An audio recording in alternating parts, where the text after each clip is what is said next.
Depuis le Jérém Stargate, affaire au cours de laquelle Jérémy Gisclon de son vrai nom avait été impliqué dans une sordide histoire d'agression sexuelle sur mineurs, le blogueur a pris une autre direction. Victime de nombreuses attaques sur la toile en raison du scandale qui avait éclaté, il avait ainsi décidé de faire du cyberharcèlement son nouveau combat. Mais, depuis, tout a basculé. En effet, si est dans la vie réelle qu'il a été la cible d'une agression, alors qu'il se trouvait en compagnie de son amie la chanteuse Sherifa Luna, révélée dans Popstar en 2007. Après 2 semaines d'absence des réseaux sociaux, via une nouvelle vidéo YouTube publiée jeudi 29 septembre 2022, il raconte l'horreur. Je me suis retrouvé, il y a peu, retenu en otage, par un déséquilibré, en plein Paris. Une personne m'a sauté dessus, elle sortait de prison parce qu'elle avait posé une bombe à Paris et cette bombe avait été déjouée, lance Jérém Star. Et d'ajouter, si est terrifiant d'être confronté à quelqu'un qui vous raconte ça et encore vous vous dites, est-ce que si est vraiment vrai ou si est un déséquilibré? Mais ce qui est devenu très flippant si est que ça a dégénéré. Pourquoi lui?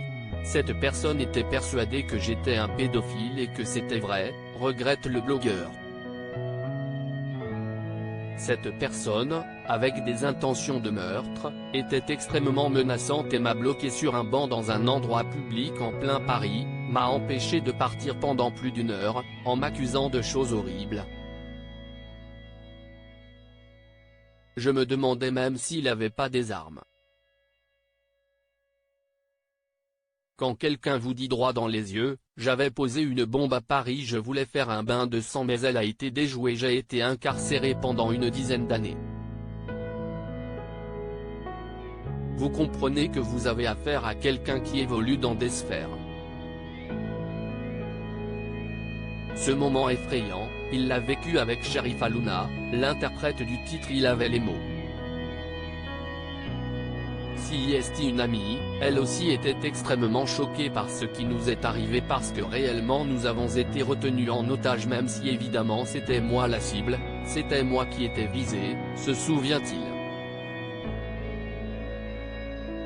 Je ne pouvais plus bouger de mon banc, à chaque fois, il devenait violent, je regardais Sherifa, et finalement, vous réussissez à vous enfuir en partant en courant pour vous réfugier dans un restaurant et que tout le monde hallucine.